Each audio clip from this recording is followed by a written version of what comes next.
Public Bills, second reading. Yes, Honourable Prime Minister. Yeah. Madam Speaker, I beg to move that the Supplementary Appropriation Bill 2023-2024, number 2, number 8 of 2025, and the Supplementary Appropriation Bill 2024-2025, number 9, be read a second time.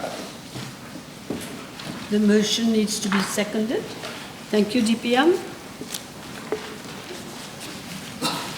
You want to say a few words? Yes. Madam Speaker, with your permission, I beg to move that the following two bills be read a second time and considered together.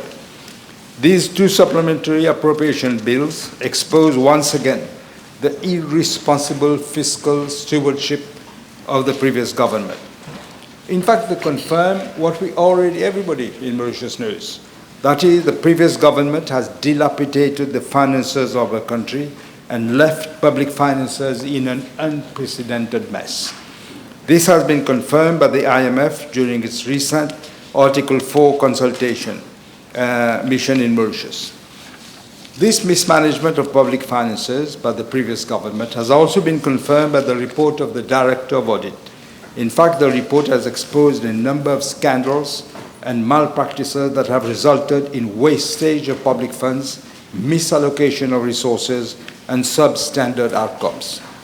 Madam Speaker, we are introducing the two bills by virtue of the provisions of Section 105, subsection 3 of the Constitution, which stipulates that where in any financial year it is found that the amount appropriated by the appropriation law for the purposes included in any head of expenditure, which we know as vote on expenditure, is insufficient, or that a need has arisen for expenditure for a purpose for which no amount has been appropriated, then a supplementary appropriation bill needs to be introduced in the National Assembly to provide for the appropriation of those sums.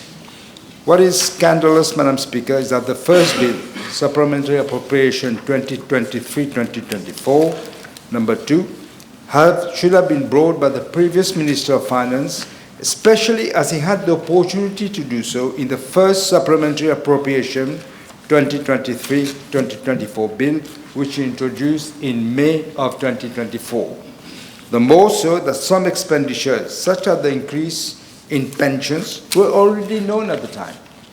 He simply did not. It is awkward now that I should be the one to bring the Supplementary Appropriation 2023-2024 bill to the House. The previous Minister of Finance has actually spent money that was not there and obviously wanted to avoid the scrutiny of Parliament.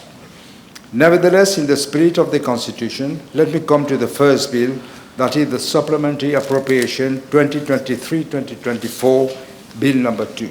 In June of 2023, the previous government presented an appropriation bill for a total sum of 174.8 billion rupees, which was in respect of services of government for financial year 2023-2024 under votes of expenditure number 73.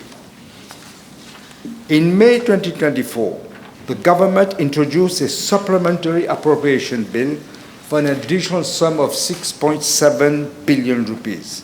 Out of this sum, 1.9 million was for the payment of compensation to Patel Engineering Limited following the award by the Permanent Court of Arbitration in respect to the termination by the then government of the lease agreement of a plot of land situated at Lisaline. This amount excludes another 315 million rupees, which was paid as fees to the legal advisors of Patel Engineering Limited. This is yet another case of wastage of public funds resulting from sheer political vendetta. Another example of expenditure arising from mismanagement was the 500 million rupees channeled into Mobank through Mobank Holdings Limited, in addition to some 5.1 billion rupees already injected into the bank since its creation. Now that the accounts of government for financial year 2023-2024 have already been audited and the report of the Director of Audit has been tabled before the National Assembly, there is need to regularize the excess expenditures incurred under the 5 votes of expenditure. The total amount to be appropriated is 2.8 billion rupees. The additional appropriation required are as follows: 197,000 rupees under vote 1-2 of the Office of the Vice President, mainly for maintenance of vehicles. Second, the 2.4 million rupees under vote 1-5, Office of the Electoral Commissioner, essentially for the purchase of equipment for the 2024 National Assembly elections. Third, 63.8 million rupees under vote 118 for the Financial Crimes Commission to enable the Commission to meet its operating expenses. Fourth, 2.6 billion rupees under vote 92 for Social Security and National Security Solidarity, mainly due to increase in the rate of basic pensions as from April of 2024. And lastly, 90.7 million rupees under vote 15-1 for the national infrastructure, mainly for payment of claims in respect of construction and upgrading of roads. Madam Speaker, the figures clearly demonstrate the irresponsibility of the previous government in public finance management. They announced a budget deficit of 2.9% of GDP for the financial year 2023-2024, but they ended the year with a deficit of 5.7%, almost double the initial target. The public sector debt figures are more telling. They have been boasting that they had achieved their objective to bring down public sector debt to less than the statutory level of 80% of GDP. They said they would bring the public debt to GDP ratio at the end of 2024, June 2024, down to 73.2%. Instead, Madam Speaker, they increased to 84%. Let me now come to the second bill, Madam Speaker, the Supplementary Appropriation Bill 2024-2025. In June 2024, the previous government presented a budget of 216.8 billion rupees for the financial year 2024-2025 under votes of expenditure number 72. The 2024-2025 budget is yet another showcase of fiscal irresponsibility. On the one hand, there was a gross exaggeration of the revenue figures, and on the other hand, there was significant under-provisioning for expenditures. This was done only to show a lower budget deficit and a declining public sector debt to GDP ratio, yet in another attempt to hoodwink the population. Once again, an illusion.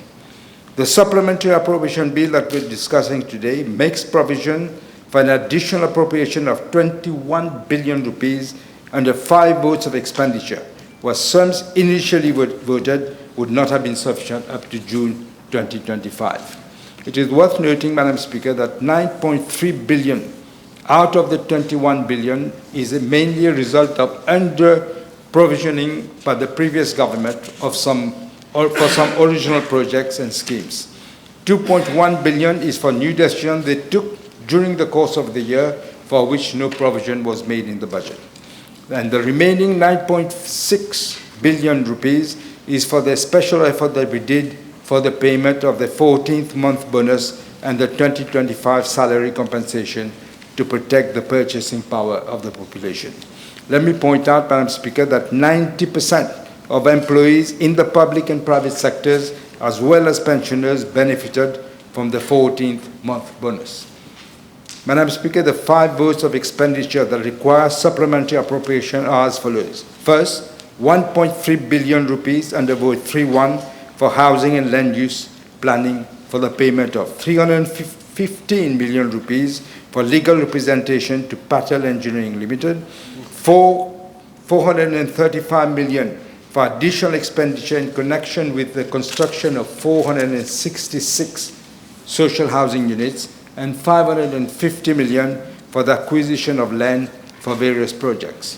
Second, 600 million rupees under vote 6-1 of the Ministry of Land, Transport and Light Rail, now known as Ministry of Land Transport, in respect of decision taken for which no provision was initially made. These include the 30% increase in the subsidy payable to bus operators under the free travel scheme, and financial support provided to bus companies for the payment of the wage relativity adjustment. Third, 5.8 billion rupees under Vote 9.2, Social Security and National Solidarity, to cater for the payment of the 14th month bonus to beneficiaries of the basic pensions, increase in the rate of monthly child allowance payable to retirees, widows, and disabled individuals having dependent children, and the payment of bad weather allowance to professional fishermen. Fourth, 1.5 billion under Vote 18.1 for the Ministry of Health and Wellness, mainly to clear arrears in payment of overtime, as well for overtime arising from delays in filling of vacancies, for increase in prices of medicine, drugs, and vaccines, and payment of arrears for settlement of arrears in respect to medical disposable and equipment. Finally, Madam Speaker, 11.8 billion rupees under Vote 26.1, centrally managed initiatives of government to cater, one, for the payment of the 2025 salary compensation to public officers, two, for the payment of an allowance equivalent to 5% of the basic salary, subject to a maximum of 2,000 rupees as from the 1st of January 2024 to public sector employees covered by the PRB, pending the implementation of the next PRB report that will fully address the issue of salary relativity. Third, for payment of the 14-month bonus to civil servants and workers working in parastatals, statutory bodies, and local authorities. Fourth, for the transfer of to the National Environment Fund to meet expenditure on different projects. Fifth, for additional transfer to the National Resilience Fund to meet new expenditures and under provisioning.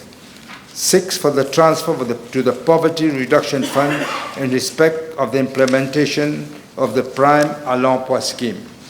Seventh, for additional expenditure for the CSG income allowances and CSG child allowance due to higher number of beneficiaries.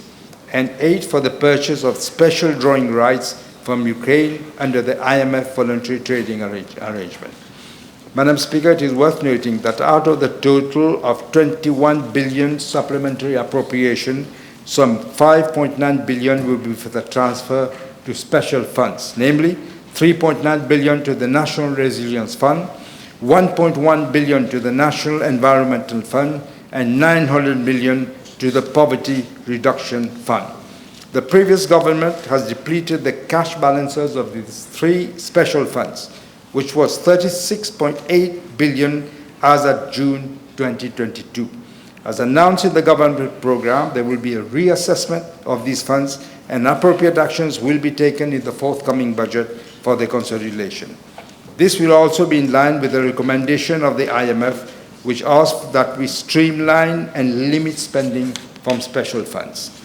Madam Speaker, in the budget speech of 2024-2025, the previous Minister of Finance announced, and I quote, "This year we have achieved our objective to bring public sector debt to less than the statutory level of 80% of GDP.